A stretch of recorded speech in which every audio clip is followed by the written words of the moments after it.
right, hey, welcome, Cranksters, to another episode.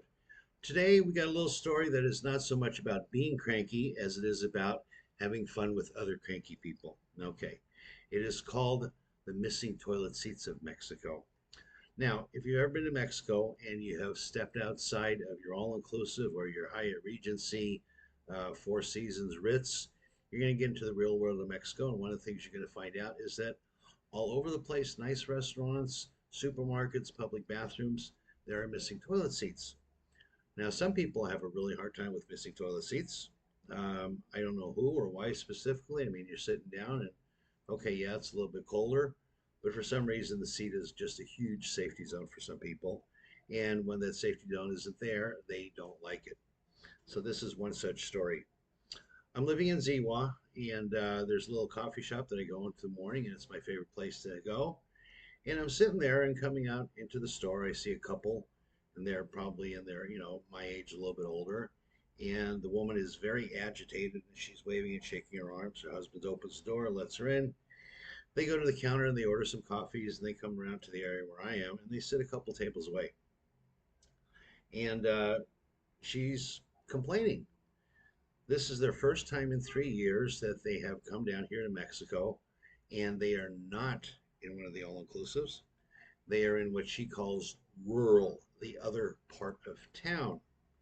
And she blames this on WestJet, which is the Canadian airline that apparently has had massive price increases and has forced a lot of people to downgrade from their usual accommodations to lesser accommodations in rural, out of town places.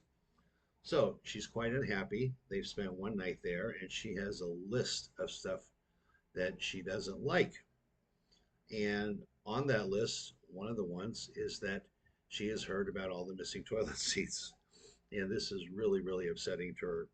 Her husband's kind of looking at her with a very bored look on his face, so I'm not sure how commiserating he is going to be.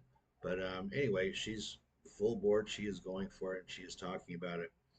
She's also quite upset that she was downstairs talking to the lady at the front desk.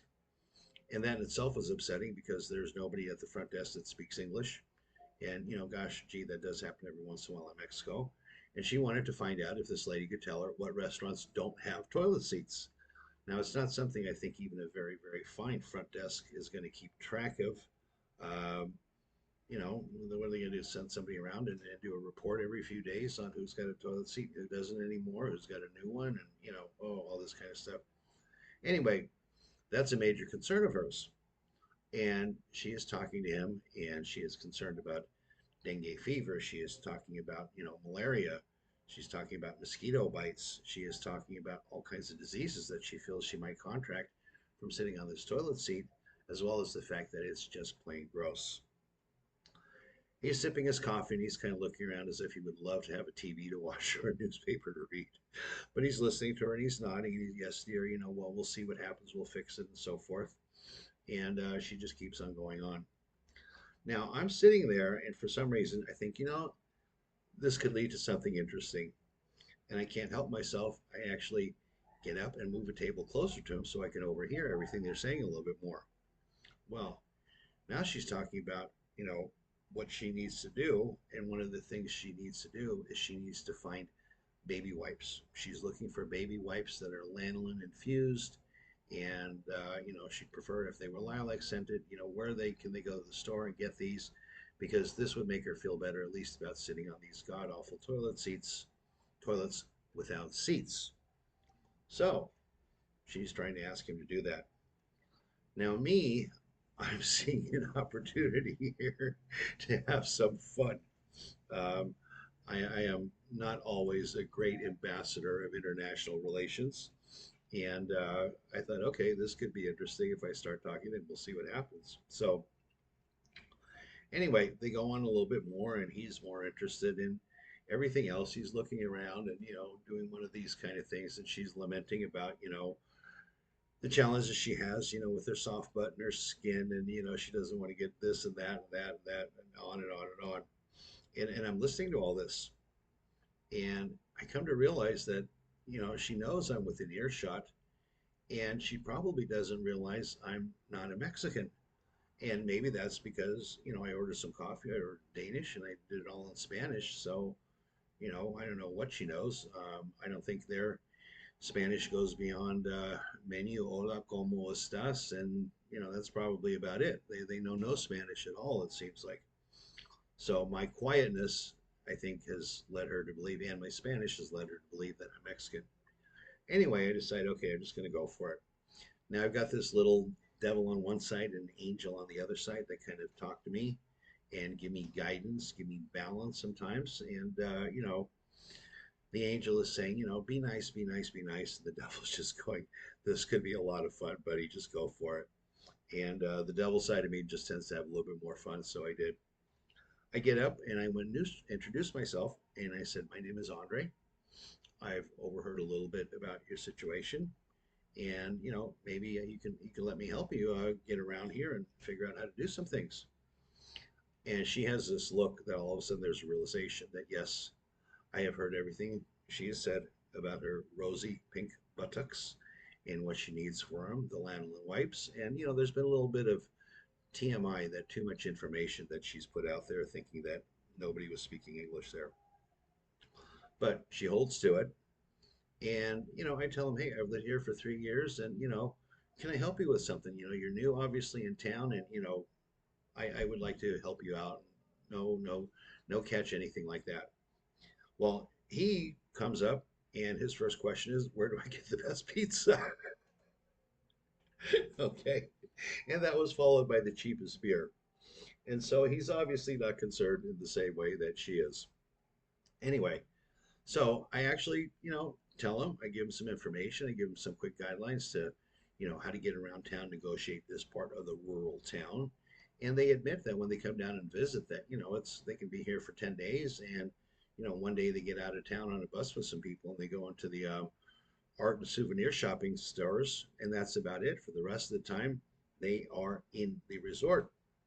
Now, one of the things they're worried about too is having to eat out of the resort because they're concerned that they're not going to be able to find any good food outside of these resorts. And oh my gosh, just absolute rookies, and they kind of wonder why they ever came down to Mexico in the first place.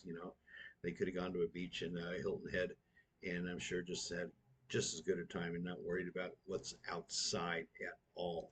But nonetheless, they're here. And again, there's some comments they explained to me. WestJet, damn WestJet, they raised their prices, and we had to have less accommodations, and we have to be out in the city now, and it's so challenging, and toilet seats and blah, blah, blah, blah, blah. Anyway, I take this and I see an opening and I say, you know what? Excuse me, I have to go to the bathroom. So I go to the bathroom, and the bathroom in this little place is absolutely fine. And it does have a toilet seat, by the way. It is neat, it's clean, it's well stocked, it is as good as any place, whatever. And I'm sitting there for a minute and I'm thinking, okay, I can really have some fun. And once again, I got the devil and the angel. And, the devil is just, he's beside himself. He's going, yep, go for it, go for it, go for it. And the angel kind of realizes that the devil's got more influence on me. So the angel's like, taking a nap and just not even saying anything at all. So I go back out and I proceed to tell him what a great, fantastic toilet it was. And he gets her talking about the toilets again, which is exactly what I wanted. I put out the bait and she took it, and now I'm going to spring the trap. So I tell her, well, I've got some pointers. You never quite know about the toilet seats. Here today, gone tomorrow. You just don't know. But here's some pointers.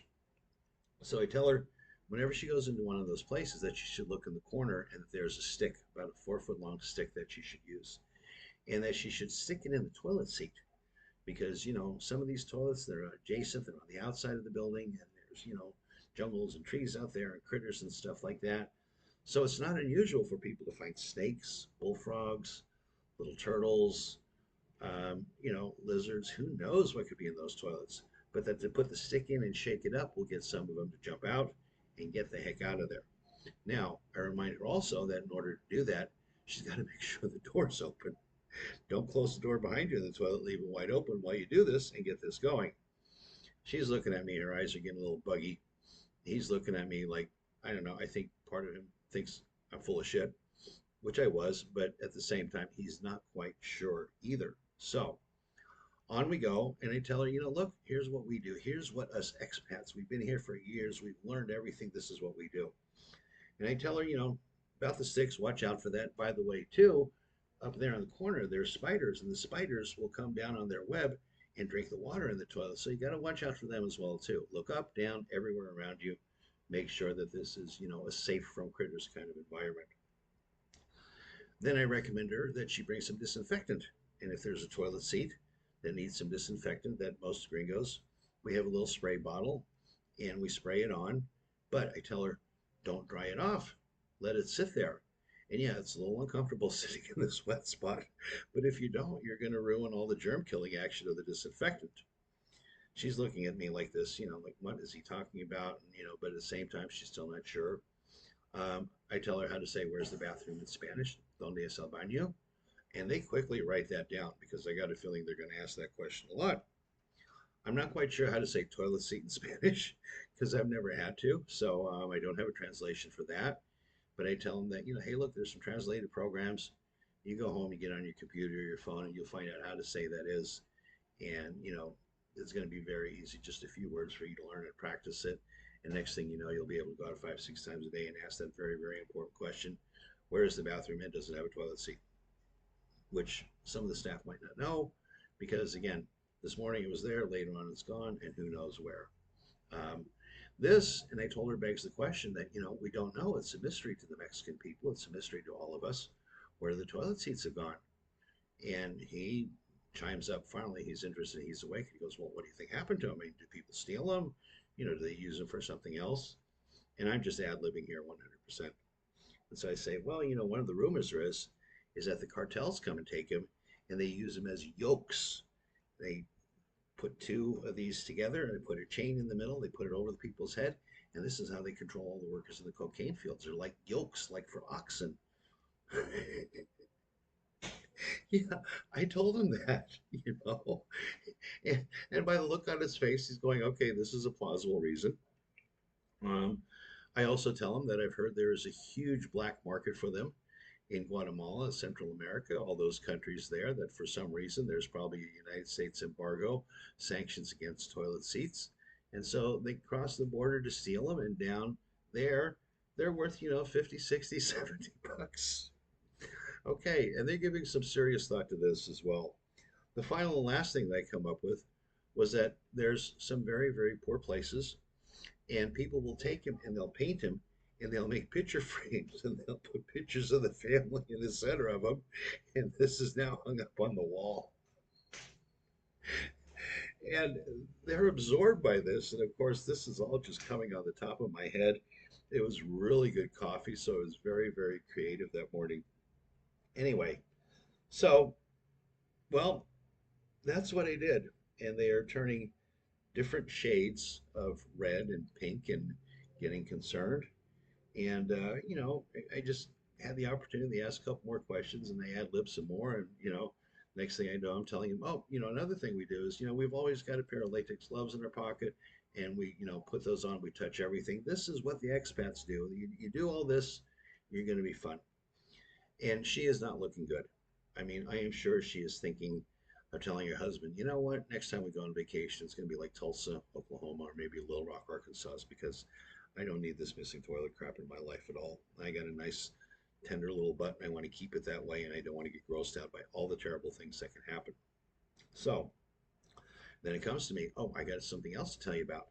If you go at night, toilets that are outside of buildings, which is very frequent, they're attached on the outside, that it's a favorite little thing of the kids, especially the young boys.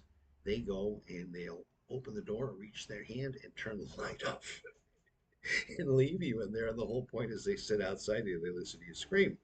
To make matters worse, there's plenty of places where the light switch is outside. So, you can go inside, you can lock yourself, and you got the lights on, and all of a sudden they're out, and boy, you got another problem. And, oh, they're just little kids. They're, 7, 8, 9-year-old kids. They're just having a little bit of fun. Don't worry about it. It's nothing. It'll happen to you a few times. It's no big deal. You'll see them outside and they'll come up and they'll say something hi to you and give them candy and they run away again. It's all just life in Mexico. It's a lot of fun. Anyway, she has slowly but surely been scrunching up her face. And I'm beginning to see the lines and the kind of stress. I'm also seeing, despite the fact that we're sitting under a fan, she's got some perspiration on her lip. I mean, I think I'm getting her really nervous about life down here, and of course how terrible it is, and all the things to watch out for. And I'm looking at this, and it occurs to me, well, should I keep on going? Because right next door, I know there's a beauty salon, and I feel like telling her, by the way, I can see six little beads of perspiration on your lip, and you got some lip hair that you might want to have removed. And I think about telling her that, and I decide, okay, no, this is time. I've had enough fun. I got to stop from here. And the thought occurs to me that, there's no such thing as an atheist in a foxhole. So I better quit while I'm ahead. Anyway, um, I tell them it's time for me to go. Have a great time. Hope you learned something. Enjoy your trip here and stay clean. And I left. Okay, that was my story. I had a lot of fun with that. I actually wrote an article about it, put it on Facebook, and a lot of people just cracked up because, yeah, we've run into people that can't handle that. Um, my sister is one of those. She will not go to a certain amount of public toilets. She will go home. She will get in a taxi. She will make that run home. She'll spend the extra money, take the extra time, and just strain and hold on all the way to get there. She just will not go into a toilet without a toilet seat. And consequently, she doesn't come and visit us very much in Mexico. She heads off to Hawaii, or she likes Italy, where she claims, yeah, they sometimes have some different toilets, but there are toilet seats, so she doesn't have to worry about that. And she does bring those lanolin lilac scented baby wipes with her, about 3 boxes or so, because nothing else is good enough for little Tushy. Anyway, oh my gosh, the life, the things you deal with when you see the tourists and some of the people who are here in Mexico, and they just kind of have no clue. It's funny. I'm not trying to be mean to anybody, but there is a certain amount of come on, folks, let's get real about all this. So anyway, hope you had some laughs with that. I just had a good time being there, and every once in a while I feel guilty, but at the same time I know myself, and if another situation were to occur like this, I'd be right back there. Andre, at your service to help you out with whatever you need here in Mexico. That's me. All right, guys, have fun. Subscribe, hit the like button, put some comments if you got any fun stories. And if by any chance you have the answer to that great mystery, where do all the toilet seats in Mexico go to? Please let us know because it really is a mystery. We've seen places that opened up and brand new public restroom, and 2 weeks later, there's not a toilet seat in there. All right. Thanks for listening. You guys have fun. Bye. Next time.